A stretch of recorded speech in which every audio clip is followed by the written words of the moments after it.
মৃত ব্যক্তির নিকটে জীবিত ব্যক্তিরা সহযোগিতা পৌঁছাতে পারে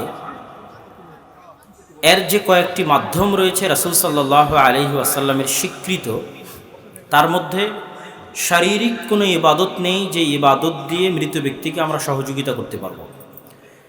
একমাত্র তার পক্ষ থেকে বদল হজ, বদল উমরা করা ছাড়া বাকি যে শারীরিক ইবাদত আছে, যেমন সিয়াম, যেমন সালাত, যেমন কোরআন তেলাওয়াত, এগুলো কেউ মৃত ব্যক্তির পক্ষ থেকে পড়ে তার কাছে ইসালে সওয়াব করবে, এরকম কোনো প্রমাণ রাসূল সাল্লাল্লাহু আলাইহি ওয়াসাল্লামের পক্ষ থেকে পাওয়া যায় না।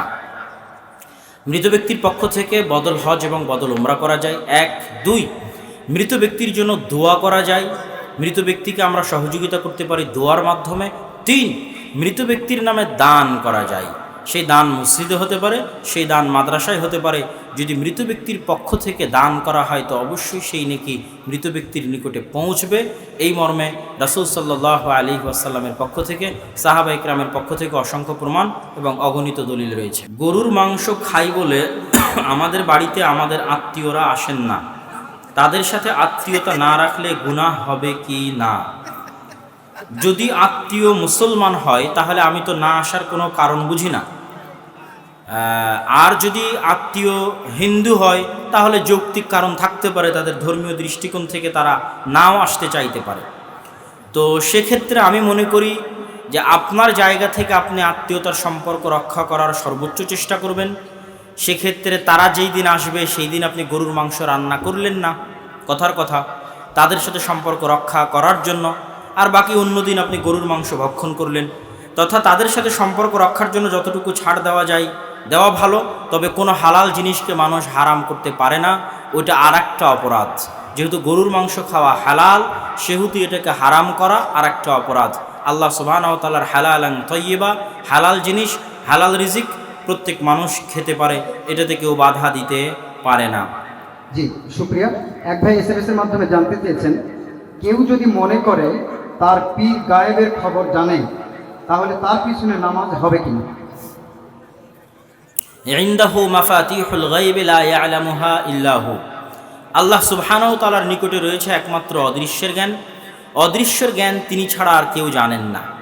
এই মর্মে আল্লাহ সুবহানাহু ওয়া তাআলা পবিত্র কোরআন মাজিদে খুব শক্ত অবস্থান নিয়েছেন। এই জন্য আমাদের নবী মুহাম্মদ সাল্লাল্লাহু আলাইহি সাল্লামও বুঝতে পারেননি যে তার স্ত্রী, মানুষ যে তার স্ত্রীকে অপবাদ দিচ্ছে, এই অপবাদে যে তার স্ত্রী দোষী নয়, এটা মুহাম্মদ সাল্লাল্লাহু আলাইহি সাল্লাম বুঝতে পারেনি। 1 মাস পার হয়ে গেছে, কেননা তিনি গায়েবের খবর জানেন না। এবং কোথায় তার স্ত্রীর হার পড়ে আছে সেটাও তিনি বলতে পারেননি, কেননা তিনি গায়েবের খবর জানেন না। এরকম অসংখ্য উদাহরণ রাসূল সাল্লাল্লাহু আলাইহি সাল্লামের জীবনে আছে যে তিনি গায়েবের খবর জানতেন না, তার প্রমাণ পাওয়া যাবে। হ্যাঁ, যতটুকু আল্লাহ সুবহানাহু ওয়া তাআলা মানুষকে জানান ততটুকু মানুষ বলতে পারে, এছাড়া মানুষের পক্ষে সম্ভব নয়। সুতরাং কোনো পীর যদি দাবি করে থাকে যে সে অদৃশ্যের খবর রাখে, তাহলে এটা শিরক পর্যায়ের জ্ঞান। শিরকটা কি? শিরক ফিল ইলম। আল্লাহ সুবহানাহু ওয়া তাআলার ইলমুল গায়েব, তিনি যে আলিমুন, এটা যে তার বৈশিষ্ট্য, ওই জ্ঞানের বৈশিষ্ট্য শিরক করা। এবার আসি কোনো ইমাম সাহেবের পিছনে সালাত আদায় করা। আমাদের সমস্যা হচ্ছে আমরা প্রত্যেকটা গুনাহকে ইমামের পিছনে সালাত আদায় করা যাবে কি যাবে না এর সাথে সম্পৃক্ত করে দিই। এই করলে কি অমুকের পিছনে সালাত আদায় করা যাবে, এই করলে কি অমুকের পিছনে সালাত আদায় করা যাবে। এই যে প্রত্যেকটা গুনাহকে ইমামের পিছনে সালাত আদায় করার সাথে সম্পৃক্ত করা, এটা একটা ভুল ধারণা থেকে এসেছে। ইমামের সালাত আলাদা, আমার সালাত আলাদা। ইমাম অনুসরণীয় মাত্র। ইমাম যদি আজকে জোহরের সালাত, ফজরের সালাত তার স্ত্রীর সাথে সাংসারিক জীবনে লিপ্ত হয়ে ফরজ গোসল অবস্থায় গোসল না করে এসে আপনার উপর ইমামতি করায়, আপনি কি ধরতে পারবেন? ধরা সম্ভব? ইমাম বিনা ওযুতে সালাত আদায় করিয়েছে, ধরা সম্ভব? তাহলে তো ইমামের, আপনার দাবি অনুযায়ী তাহলে ইমামের সালাতও হবে না, আপনারও হবে না। বিষয়টা এমন নয়, সালাত শুধু ইমামের বাতিল হবে, আপনার সালাত হয়ে যাবে। তাহলে সেক্ষেত্রে মূল নীতি হচ্ছে ইমামের সালাতের সাথে আমার সালাতের কোনো সম্পর্ক নেই। তবে হ্যাঁ, ইমাম যদি পরিপূর্ণ কাফের বিল ইজমা, তথা এমন কাফের যে মুখরিজ মিনাল মিল্লাহ, দিন ইসলাম থেকে বের করে দিতে পারে, খারিজ আনিল ইসলাম, পরিপূর্ণ কাফের হয়ে গেছে, মুরতাদ হয়ে গেছে, এরকম হলে সে ইমাম হওয়ারই যোগ্য নয়। তো এই ধরনের অপরাধের ক্ষেত্রে তাবিলের সুযোগ থাকে। একজন ব্যক্তিকে কাফের আমি আপনি এমনি বলতে পারি না, এটা একমাত্র আদালত বিচারালয় বলতে পারে। অথবা তাকে তাবিলের সুযোগ দিয়ে আলেম ওলামা একযোগে ফতোয়া দিতে পারে। তাবিলের সুযোগ বলতে, যেমন কেউ বলছে আল্লাহ সুবহানাহু ওয়া তাআলা সর্বত্র বিরাজমান, আমি বলে দিলাম যে এই ইমাম কাফের, এটা বলা ঠিক নয়। এক্স্যাক্ট তাকে কাফের বলা ঠিক না। আমি কি বলতে পারি, কেউ যদি বলে যে আল্লাহ সর্বত্র বিরাজমান তাহলে এটা কুফরি, কেউ বললে সে কাফের হয়ে যাবে, কিন্তু অমুক কাফের এটা বলা যাবে না। কেন? ওকে যদি আমি জিজ্ঞেস করি যে ভাই আপনি যে বললেন আল্লাহ সর্বত্র বিরাজমান, এর দ্বারা কি আপনি বুঝাচ্ছেন আল্লাহ সত্তাগতভাবে জাতগতভাবে সর্বত্র বিরাজমান নাকি? তো বলবে না, আল্লাহ সুবহানাহু ওয়া তাআলার জ্ঞান সর্বত্র বিরাজমান, আল্লাহর ক্ষমতা আল্লাহর শক্তি সর্বত্র বিরাজমান, আল্লাহ জাতগত সত্তাগতভাবে উপরে আছে। তাবিল হয়ে গেল। আপনি বুঝলেন একরকম, সে বুঝেছে আর এক রকম, তাহলে আপনি তাকে কাফের বলতে পারেন না। তাহলে প্রত্যেকটার পিছনে তাকে ব্যাখ্যা করার সুযোগ দিতে হবে। ব্যাখ্যা করার সুযোগ না দিয়ে কাউকে কাফের বলা যায় না। সুতরাং এই সকল ক্ষেত্রে, নামাজ পড়ার ক্ষেত্রে যদি আপনার ভালো না লাগে, আপনি অন্য ইমামের পিছনে সালাত আদায় করবেন, অন্য ইমাম, ভালো ইমাম নিয়োগ দেওয়ার চেষ্টা করবেন। তবে এই ধরনের ইমামের পিছনে সালাত আদায় করে ফেললে আপনার সালাত নষ্ট হয়ে যাবে, এরকম বলার সুযোগ বা অবকাশ নেই। জি, আধুনিক অর্থনৈতিক জীবন ব্যবস্থায় ব্যাংকিং সেক্টর একটি অত্যন্ত গুরুত্বপূর্ণ ও প্রয়োজনীয় অনুষঙ্গ। এই সেক্টরকে শরীয়ত সম্মত করে গড়ে তুলবার আদৌ কোনো সুযোগ কি রয়েছে? ব্যাংকিং সিস্টেমটাই তৈরি হয়েছে পুঁজিবাদী সিস্টেমের উপর। পুরো ব্যাংকিং সিস্টেমটাই পুঁজিবাদী এবং সুদী অর্থনীতির উপর। কিভাবে? সিস্টেমটার থিওরি এটা যে 10 জনের কাছ থেকে 100 টাকা করে নাও, 10 জনের কাছে 100 টাকা করে নিলে 1000 টাকা হয়। ওই 1000 টাকার 2 জনকে লোন দাও 500 টাকা 500 টাকা করে। যেই 2 জনকে লোন দিলে ওই 2 জনের কাছে সুদ নেও 100 টাকায় 20 টাকা, আর যে 10 জনের কাছ থেকে 100 টাকা করে নিয়েছ ওদেরকে লাভ দাও 100 টাকায় 10 টাকা।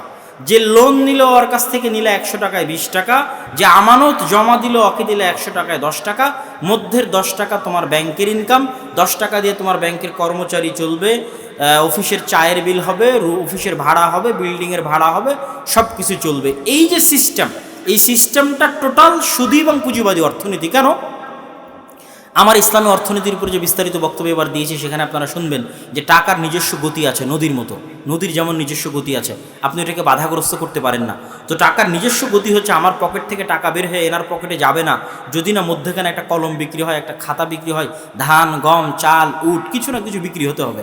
অথবা উনি কাজ করলো তাই আমি ওনাকে টাকা দিলাম, এর বাইরে টাকা যাওয়ার এবং আসার কোনো সুযোগ নেই। তাহলে 100 টাকায় 20 টাকা যে অতিরিক্ত আমি ওই সমস্ত যাদেরকে লোন দিয়েছি তাদের কাছ থেকে নিলাম, এর বিপরীতে কোনো ক্রয় বিক্রয় নাই, এর বিপরীতে কোনো পরিশ্রম নাই, জোরপূর্বক একটা 20 টাকার নোটকে এক জায়গা থেকে আরেক জায়গায় পাঠানো হচ্ছে, এটাই সুদ। বসে থেকে টাকা বাড়তেছে, এটাই সুদ। আবার আমি এবং আপনি ব্যাংকে টাকা জমা রেখেছি, আমিও যে 100 টাকায় 10 টাকা নিচ্ছি কলম বিক্রি করে, খাতা বিক্রি করে, কোনো কাজ করে, জি না, বসে থেকে টাকার বিনিময়ে টাকা নিচ্ছি, এটা সুদ ইসলামে। তাহলে পুরো সিস্টেমটাই সুদী। দেখুন ইসলামিক ব্যাংকিং সিস্টেম কতটুকু শরীয়ত সম্মত, কতটুকু যৌক্তিক, এ বিষয়ে আরও হয়তো গবেষণা, আরও পড়াশোনা করে আমাকে বক্তব্য দিতে হবে। তবে ইসলামিক ব্যাংকিংয়ে এই সুদী সিস্টেমটাকেই ইসলামীকরণের চেষ্টা করা হয়েছে। তাহলে একটা সুদী সিস্টেম আসলে কতটুকু ইসলামীকরণ করা সম্ভব আল্লাহু আলাম। তারা চেষ্টা করেছে যেন এই প্রতিটা অবস্থার পিছনে একটা আন্ডারলাইং কন্ট্রাক্ট থাকে, অধীনস্থ একটা চুক্তি থাকে, যে চুক্তির ভিত্তিতে শরিয়া মেকানিজমের মাধ্যমে এই 10টা টাকাকে কোনোভাবে হালাল করা যায় কিনা এবং এই 20টা টাকাকে কোনোভাবে হালাল করা যায় কিনা। সিস্টেম সেম কিন্তু পদ্ধতি ভিন্ন, তথা অন্য উপায়ে আন্ডারলাইং কন্ট্রাক্টের মাধ্যমে কতটুকু এটাকে শরিয়া সম্মত করা যায়, এটার চেষ্টাটা হচ্ছে ইসলামিক ব্যাংকিংয়ের চেষ্টা। সেক্ষেত্রে অবশ্যই একটা কোশ্চেন মার্ক থাকে, সেটাকে কতটুকু শুদ্ধ এবং কতটুকু বিশুদ্ধ বলা যাবে এই বিষয়ে আমি স্পষ্ট কোনো বক্তব্য আজকে দিতে ইচ্ছুক নই। তবে অবশ্যই প্রত্যেক মুমিনের উচিত সন্দেহ থেকে বেঁচে থাকা। রাসূল সাল্লাল্লাহু আলাইহি ওয়াসাল্লাম সন্দেহ থেকে বেঁচে থাকতে বলেছেন। আল্লাহু আ'লাম বিস-সাওয়াব। জি, দেওবন্দীগণ আকীদার ক্ষেত্রে নিজেদেরকে হানাফি পরিচয় না দিয়ে আশআরী মাতুরিদি পরিচয় দিয়ে থাকেন কেন? এই ক্ষেত্রে আপনার মূল্যায়ন জানতে চাই। ফিকহ 4টে আর আকীদায়ে মাযহাব 2টে, তাদের দাম 3টে। ফিকহ 4টে হচ্ছে হানাফি, শাফি, হাম্বলি, মালিকি, আর আকীদায়ে মাযহাব 3টে হচ্ছে আশআরী, মাতুরিদি এবং সালাফি। তো তারা নিজেদেরকে ফিকহান হানাফি তথা মাসলা মাসাইলের ক্ষেত্রে হানাফি মাযহাবের অনুসারী, হানাফি মাযহাবের উসুল এবং কাওয়াইদের উপর চলবে, এটা হচ্ছে ফিকহে তাদের অবস্থান। আর আকীদায় তাদের অবস্থান হচ্ছে তারা মাতুরিদি, আবুল মানসুর আল মাতুরিদির কথা মেনে চলবে বা তার ফতোয়া মেনে চলবে। আর বেশিরভাগ শাফি মাযহাবের অনুসারীরা আবুল হাসান আল আশআরীর অনুসারী। তো এটা আকীদার উপর বিস্তারিত আলোচনা। এত সংক্ষেপে এখানে শেষ করা সম্ভব নয়, তবে এতটুকু টাচ দিয়ে যেতে চাই যে সমস্ত দার্শনিকরা মুতাজিলা, বিশেষ করে আপনাদের এখানে আমি এর আগে একবার খারিজির উপর বক্তব্য দিয়েছিলাম, আজ থেকে 1-2 বছর আগে। তো মুতাজিলা যারা, তাদের যে আকীদার সমস্যা, এটা হচ্ছে তারা দার্শনিক প্রভাবিত। দার্শনিক কারা? অ্যারিস্টটল, প্লেটো, সক্রেটিস, এরা হচ্ছে দার্শনিক। এবং মাদ্রাসাগুলোতে যে ফালসাফা পড়ানো হয়, এদেরই ফালসাফা পড়ানো হয়, উচ্চারণ ভিন্ন। প্লেটোকে বলা হয়েছে আফলাতুন, সক্রেটিসকে বলা হয়েছে সাকরাত, ঠিক আছে? জাস্ট উচ্চারণ ভিন্ন, নাম একই। ও তাদেরই দর্শন শাস্ত্র দ্বারা প্রভাবিত একটা মাযহাব হচ্ছে মুতাজিলা। এরকম আরও অসংখ্য মাযহাব আছে যারা দার্শনিকদের দ্বারা প্রভাবিত হয়েছে। এরা প্রভাবিত হয়ে আল্লাহ সুবহানাহু ওয়া তাআলার বহু গুণাবলীকে অস্বীকার করেছে এবং আকীদায় অনেক প্রশ্ন উত্থাপন করেছে, তাকদীরে প্রশ্ন উত্থাপন করেছে, পরকালে প্রশ্ন উত্থাপন করেছে, আল্লাহকে কিয়ামতের মাঠে দেখা যাবে কিনা, জান্নাতে আল্লাহকে দেখা যাবে কিনা, এগুলোর উপর প্রশ্ন উত্থাপন করেছে, মুজিজার উপর প্রশ্ন উত্থাপন করেছে মুতাজিলারা। তারপরে খাবরে ওয়াহিদ, হাদিসের উপর প্রশ্ন উত্থাপন করেছে অসংখ্য। এই মুতাজিলাদের বিরুদ্ধে যুক্তি দিয়ে যুক্তি খণ্ডন করার মাযহাব হচ্ছে মাতুরিদের আশারি। আবুল হাসান আশআরী রাহিমাহুল্লাহ এবং আবুল মনসুর আল মাতুরিদি সবসময় এই মুতাজিলাদের বিরুদ্ধে বাহাস মুবাহাসা করতেন, তর্ক বিতর্ক অনুষ্ঠান করতেন। যেমন খেতলালে আজকে একজন আছে মুতাজিলা মাযহাবের পক্ষে, আমি আছি আবুল হাসান আশআরীর পক্ষে। উনি হচ্ছেন দার্শনিক, আর আমি ওনার দর্শনকে খণ্ডন করব যুক্তি দিয়ে, ইসলামের পক্ষে। আমি আবুল হাসান আশআরী, আমি আবুল মনসুর আল মাতুরিদি। কিন্তু আজকে যেমন বিভিন্ন যুবকেরা বিজ্ঞান দিয়ে ইসলামকে প্রমাণ করতে চায়, আমি এটা এত ঘৃণা ভরে দেখি যে ইসলামের প্রমাণের জন্য বিজ্ঞানের সহযোগিতা নেওয়া, ইসলামের ব্যাখ্যার জন্য বিজ্ঞানের সহযোগিতা নিতে পারি, কিন্তু ইসলামের সত্যতা যাচাই বাছাইয়ের জন্য বিজ্ঞানের সহযোগিতা নেওয়া কোনো মুমিনের উচিত নয়। তখন কি হবে? আপনি যে বিজ্ঞান দিয়ে আজকে ইসলামকে ডিফেন্ড করার চেষ্টা করতেছেন, ওই বিজ্ঞানের মধ্যে এমন ত্রুটি আবিষ্কার হবে যেটা ইসলাম মানে না। বিজ্ঞান একটা থিওরি দিয়ে দিল, ইসলাম সেটা মানে না। আপনি কি করবেন? যেহেতু আপনি বিজ্ঞানের দাবিদার, তা আপনাকে ওটাও মানতে হবে। তখন আপনি ওটা মানতে গিয়ে ইসলামের মধ্যে তাবিল করবেন, বলবেন আরে না, ইসলামের এটা দ্বারা এটা উদ্দেশ্য, ইসলামের এটা দ্বারা এটা উদ্দেশ্য, এটা দ্বারা এটা উদ্দেশ্য। কেন? আপনার কাছে বিজ্ঞান আগে, ইসলাম পরে। তো আবুল হাসান আশআরী এবং আবুল মনসুর মাতুরিদি যখন মুতাজিলাদের সাথে তর্ক বিতর্ক করতে গেল ইসলামের পক্ষ হয়ে, তখন তাদের কাছে যুক্তি আগে, ইসলাম পরে, যেহেতু তাদেরকে খণ্ডন করবে যুক্তি দিয়ে। তো যুক্তি দিয়ে খণ্ডন করতে গিয়ে এরকম অসংখ্য আল্লাহর সিফাত আসলো যেগুলো যুক্তি দিয়ে প্রমাণ করা সম্ভব হলো না। আল্লাহর হাত কি যুক্তি দিয়ে প্রমাণ করবে? আল্লাহ সুবহানাহু ওয়া তাআলার নিচের আসমানে নেমে আসা কোন যুক্তি দিয়ে প্রমাণ করবে? এগুলো বিস্তারিত আলোচনা, আমি বলতে গেলে আপনারা বুঝতেও পারবেন না। আকায়েদ নাসাফি, আকায়েদ তাহাবিয়া, বিশাল বিস্তর আলোচনা করা যাবে এগুলোর উপর, বুঝতে পারবেন না। কিন্তু এই যে যখন তারা ব্যাখ্যা করতে পারলো না যুক্তি দিয়ে, তখন যেহেতু যুক্তি আমার কাছে আগে, যেমন আজকের যুগে বিজ্ঞান আমার কাছে আগে, অতএব বিজ্ঞান ঠিকঠাক, ইসলামের ওই হুকুম আহকামের মধ্যে তাবিল করো। তখন তারা বললো আল্লাহর হাত দ্বারা কুদরত উদ্দেশ্য, আল্লাহর নিচের আসমানে নেমে আসা দ্বারা আল্লাহর রহমত নেমে আসা উদ্দেশ্য। এই ছোট ছোট কিছু বিভ্রান্তিগুলো তাদের মধ্যে সংঘটিত হলো তাবিলের বিভ্রান্তি। এরা হচ্ছে সম্পূর্ণরূপে, মুতাজিলারা হচ্ছে সম্পূর্ণরূপে মুনকির, তারা স্বীকারই করে না। আর আবুল মনসুর আল মাতুরিদি এবং আবুল হাসান আল আশআরী এরা হচ্ছে তাবিল করে। আর সালাফি বিদুনে তাবিল, বিদুনে তাহরিফ, বিদুনে তাশবিহ, আল্লাহর নাম এবং আল্লাহর গুণাবলী কোনো পরিবর্তন ছাড়া, কোনো পরিবর্ধন ছাড়া, কোনো ব্যাখ্যা ছাড়া, কোনো কিছুর সাথে সাদৃশ্য স্থাপন ছাড়া হুবহু যেভাবে আল্লাহ এবং আল্লাহ রসুল বলেছে ওইভাবে মনে এবং প্রাণে বিশ্বাস করা, যেভাবে সাহাবীরা বিশ্বাস করেছে, যেভাবে তাবিরা বিশ্বাস করেছে, এটা হচ্ছে সালাফি আকিদা। তো সালাফি আকিদার দৃষ্টিকোণে মাতুরিদি এবং আশারি আকিদা অবশ্যই একটি হলেও ভ্রান্ত, কিন্তু মুতাজিলাদের চাইতে ভালো। অন্য আর যারা সরাসরি আল্লাহর গুণাবলীকে অস্বীকার করেছে তাদের চাইতে ভালো। তো দেওবন্দিরা ফিকহে হানাফি মাযহাবের অনুসারী, কিন্তু আকিদায় তারা আবু হানিফা রাহিমাহুল্লাহর অনুসারী নয়। আকিদায় আবু হানিফা রাহিমাহুল্লাহর আকিদা আল ফিকহুল আকবর বইয়ের মধ্যে পাবেন, তারা আকিদায় মাতুরিদি মাযহাবের অনুসারী। আল্লাহ সুবহানাহু ওয়া তাআলা আমাদেরকে সঠিক জানার এবং বোঝার তৌফিক দান করুক। আল্লাহুম্মা আমিন। এখান থেকে পড়বো না ওখান থেকে বলবো? সঠিক সময় বিবাহ না দেওয়ায় অনেক যুবক হারাম কাজে লিপ্ত হচ্ছে, এ ব্যাপারে তাদের বাবা মাকে নসিহা করুন। অবশ্যই নসিহা করা উচিত। যে আল্লাহ সুবহানাহু ওয়া তাআলা বলেছেন যে তোমরা তোমাদের যারা আয়ামা আছে, তুনকিহুল আয়ামা, তোমাদের মধ্যে যারা ইয়েতিম, অসহায়, দরিদ্র আছে তাদেরকে তোমরা বিবাহ দিয়ে দাও। ইগনিহুমুল্লাহ, আল্লাহ সুবহানাহু ওয়া তাআলা তার দয়া দিয়ে তাদেরকে ধনী করে দিবে।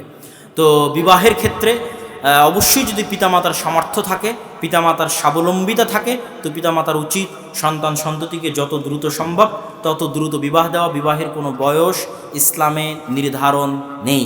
বিবাহের বয়স নির্ধারণ মানুষের মানবাধিকারকে লঙ্ঘন করা, যেটা আধুনিক যুগে আন্তর্জাতিক মানবাধিকার সংস্থাগুলো মা এবং বোন এবং যুবক যুবতীর বিবাহের বয়স নির্ধারণ করে বাল্যবিবাহ নামে যে জিনিসগুলো করছে, এগুলো প্রত্যেকটা একটা ব্যক্তির অধিকার এবং একটা পরিবারের অধিকারকে লঙ্ঘন করা।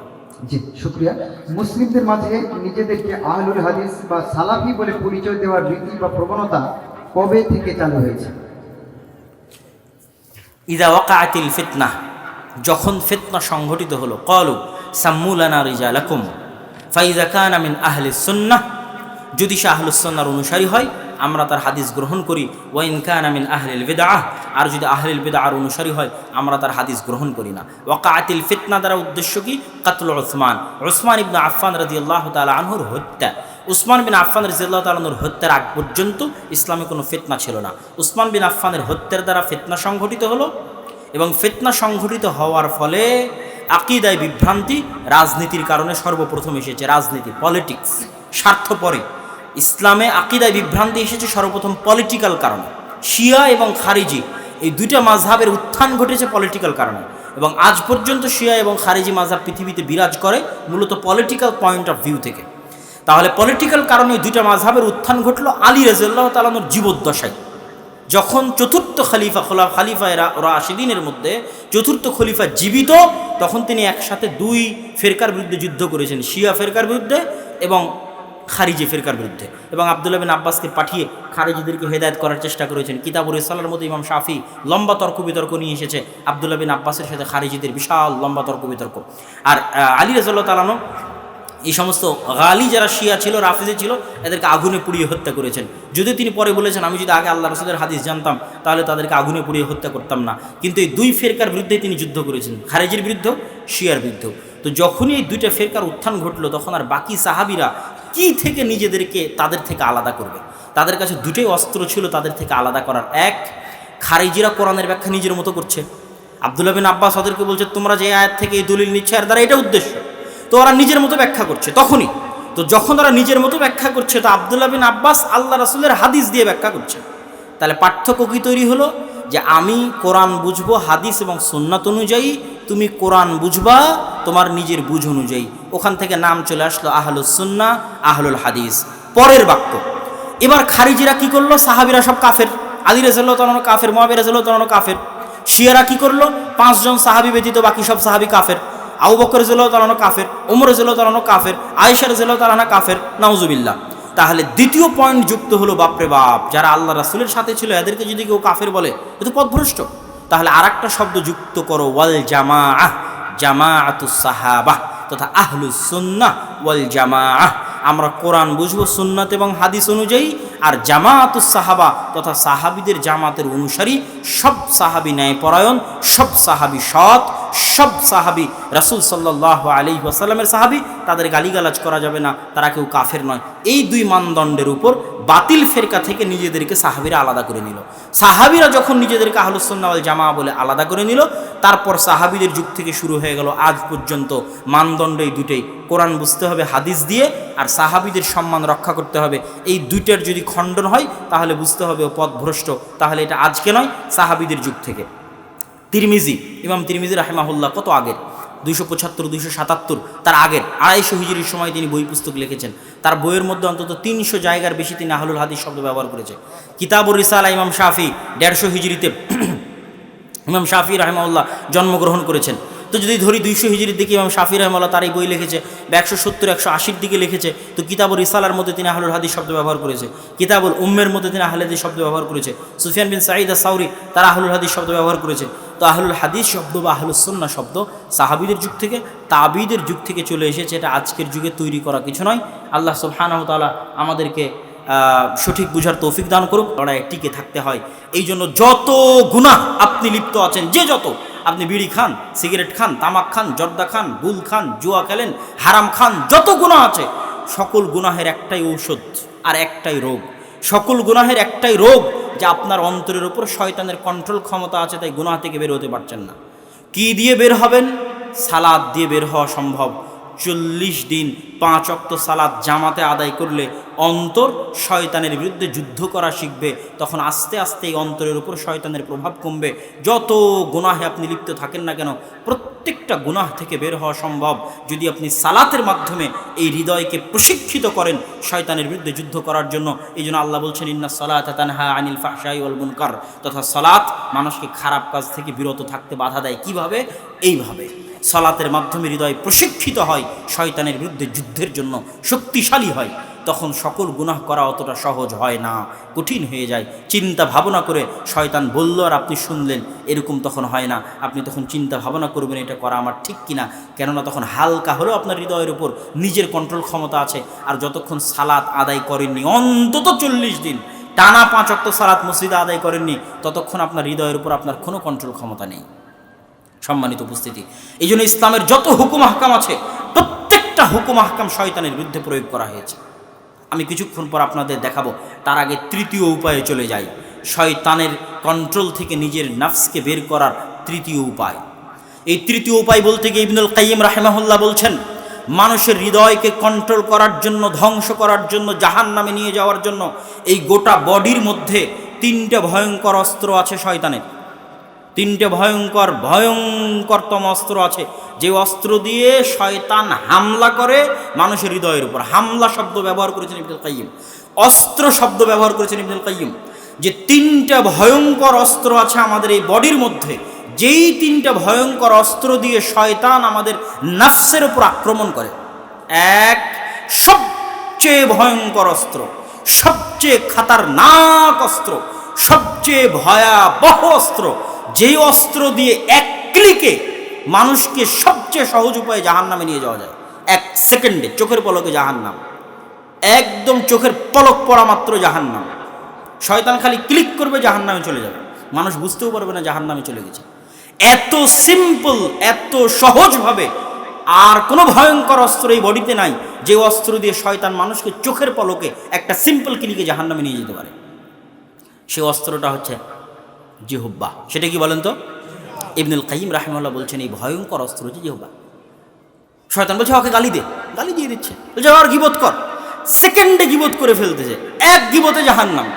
কথা মনে হয় আমার বুঝতে পারেননি। বলে আর ওকে অপবাদ দে, এক অপবাদে জাহান্নাম। 1 সেকেন্ড লাগলো মাত্র বলতে, বলা মাত্র জাহান্নাম। মুখ দিয়ে প্রত্যেক যা কথা বের হচ্ছে সেই কথার হিসাব কিয়ামতের মাঠে হবে।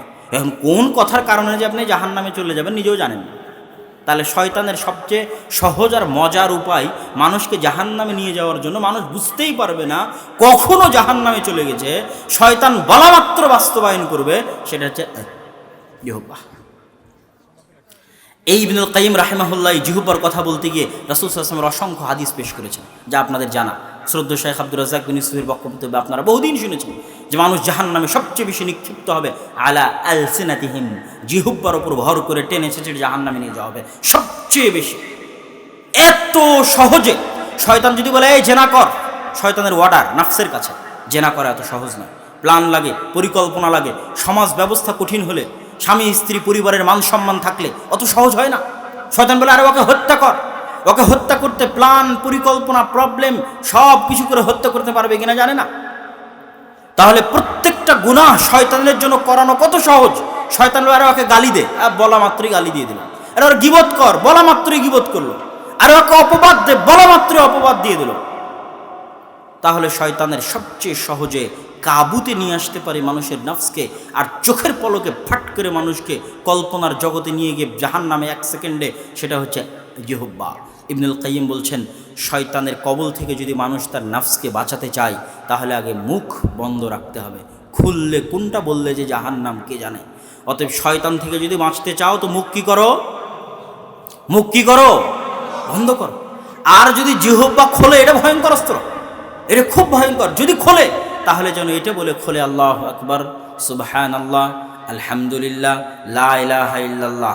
রাসূল সাল্লাল্লাহু আলাইহি ওয়াসাল্লাম বলেছেন পৃথিবীর সবচেয়ে দামি সম্পদ, এই অস্ত্র দিয়ে যেমন জাহান্নামের চাবি ফাট করে খুলে যাবে, ঠিক এই অস্ত্র দিয়ে জান্নাতে যাওয়া সহজ। লিসানুন যাকির, যেই জিহ্বা ক্ষণে ক্ষণে আল্লাহকে স্মরণ করে। আল্লাহু আকবার। তাহলে এই অস্ত্রটা যেমন শয়তানের জন্য সবচেয়ে কাজের, ঠিক এই অস্ত্রটা আমার এবং আপনার জন্য সবচেয়ে কাজের। কি করতে হবে? আগে মুখ বন্ধ। বাপরে বাপ, কোনটা যে শয়তান বলিয়ে নেয় আর কোনটা বলে যে 1 সেকেন্ডে জাহান্নামে নিয়ে চলে যাবে আল্লাহ ভালো জানে। অতএব কন্ট্রোল ক্ষমতা, মানুষের সবচেয়ে দুর্বল কন্ট্রোল ক্ষমতা আছে তার জিহ্বার উপর। এই জন্য আগে জিহ্বার উপর কন্ট্রোল ক্ষমতা প্রতিষ্ঠা করো মানুষ। শয়তান সবচেয়ে বেশি মানুষকে জাহান্নামে নিয়ে যায় এটা দিয়ে। অতএব এটার উপর আগে কন্ট্রোল ক্ষমতা প্রতিষ্ঠা করো, বন্ধ করে দাও, শয়তানকে অচল করে দাও, শয়তানের এই অস্ত্রকে ভোতা করে দাও। মুখ খোলার দরকার নাই, খুললেই সুবহানাল্লাহ, আলহামদুলিল্লাহ, লা ইলাহা ইল্লাল্লাহ, আল্লাহু আকবার। এবার ইবনুল কাইয়িম রাহিমাহুল্লাহ বলছেন, এই একে তো জিহ্বা বন্ধ করে দিলাম, কেননা জিহ্বা শয়তানের সবচেয়ে বড় অস্ত্র। দুই, এই জিহ্বাকে এবার বিপরীতভাবে কাজে লাগাতে হবে। সেটা হচ্ছে লিসানুন যাকির, আল্লাহর স্মরণ, ধাপে ধাপে আল্লাহর স্মরণ, পদক্ষেপে পদক্ষেপে আল্লাহর স্মরণ।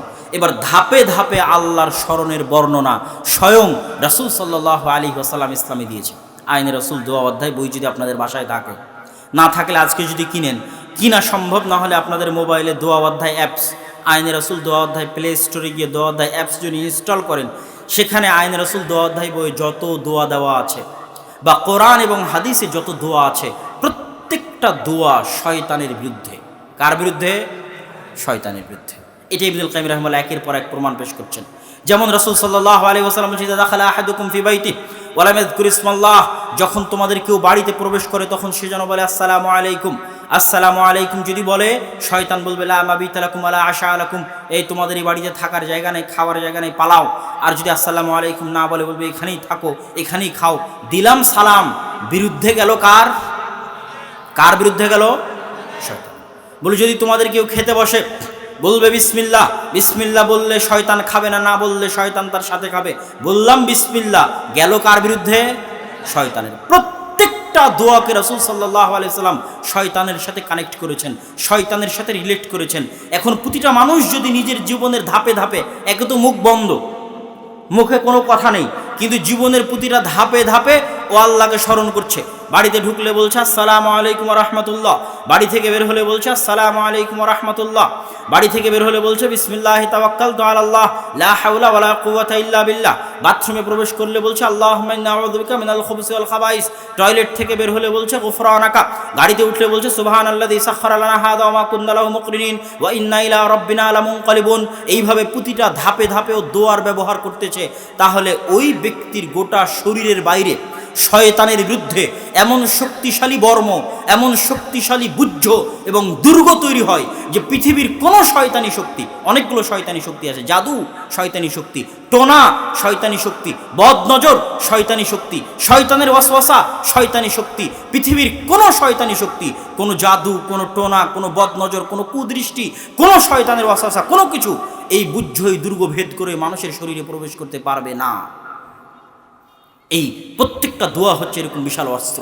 দলিল, আরও দলিল পাবেন। রাসূল সাল্লাল্লাহু আলাইহি ওয়াসাল্লাম বলছেন, কেউ যদি রাতে ঘুমানোর সময় আয়াতুল কুরসি পাঠ করে, তাহলে তার পাশে একটা ফেরেশতা নিযুক্ত করা হয়, সকাল পর্যন্ত যেন শয়তান তার কোনো ক্ষতি না করতে পারে। আল্লাহু আকবার। তাহলে এই যে প্রতিটা দোয়া একটা দুর্গ তৈরি করে দিচ্ছে শরীরের বাইরে। এবং বড় বড় জাদুকররাও তাদের বক্তব্যের মধ্যে স্বীকার করেছেন, যেহেতু জাদু সত্য, তারা স্বীকার করেছেন যে যখন তারা জাদু করেন এবং ওই জাদু যদি কোনো 5 ওয়াক্ত সালাত আদায়কারী এবং সব সময় লিসানুন যাকির জিকির করে, এইরকম লিসান জিহ্বাওয়ালা মানুষের বিরুদ্ধে যদি জাদু হয়, তাহলে বাইরে এমন একটা অবয়ব দেখা যায়, এমন একটা অদৃশ্য কিছু থাকে যে জাদু তার পর্যন্ত পৌঁছতে পারে না, তার পর্যন্ত কাজ করতে পারে না, তার পর্যন্ত আক্রমণ করতে পারে না। এইভাবে কোনো বদনজর কোনো কিছুই কাজ করতে পারবে না। কেননা ইসলামের প্রতিটা দোয়া এইভাবে শয়তানের বিরুদ্ধে সাজানো আছে। যখন ছোট বাচ্চাকে কোলে নিচ্ছেন তখন কি বলতে হবে?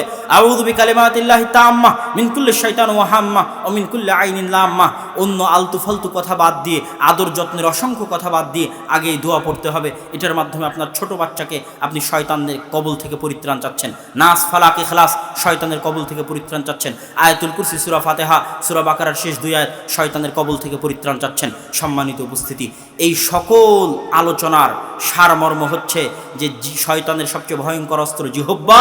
জিহ্বা বন্ধ, শয়তানকে অচল করে দিলাম। এবার জিহ্বা কাজে লাগিয়ে জান্নাতের দরজা খুলব। লিসানুন যাকির, জিহ্বাকে আল্লাহর কথা স্মরণকারী করতে হবে প্রতি ধাপে ধাপে, প্রতি পদক্ষেপে। সম্মানিত উপস্থিতি, বক্তব্যের শেষের দিকে মানুষের হৃদয়ের আরও ভয়ঙ্কর অসুস্থতা আছে এবং ভয়ঙ্কর রোগ আছে। সেই ভয়ঙ্কর অসুস্থতা এবং রোগগুলো হচ্ছে লোভ, লালসা, অহংকার, হিংসা, বিদ্বেষ, রাগ। যে মানুষ প্রচণ্ড রাগী ও অসুস্থ, মানসিকভাবে অসুস্থ, যে মানুষ প্রচণ্ড হিংসুটে ও মানসিকভাবে অসুস্থ, যে মানুষ প্রচণ্ড বিদ্বেষী, ওর হৃদয় মানসিকভাবে অসুস্থ, অন্তর অসুস্থ, এবং আল্লাহ কোরআনে বলেছেন ফি কুলুবিহিম মারাজ, মানুষের হৃদয় অসুস্থ হয়, এর কথাটা আল্লাহ সুবহানাহু ওয়া তাআলা কোরআনে স্বীকার করেছেন। যারা মুনাফিক তাদের হৃদয় অসুস্থ, তাহলে যারা অহংকারী তাদের হৃদয় অসুস্থ। এই যে হৃদয়ের অসুস্থতাগুলো, এগুলো থেকে আমরা কিভাবে বাঁচব?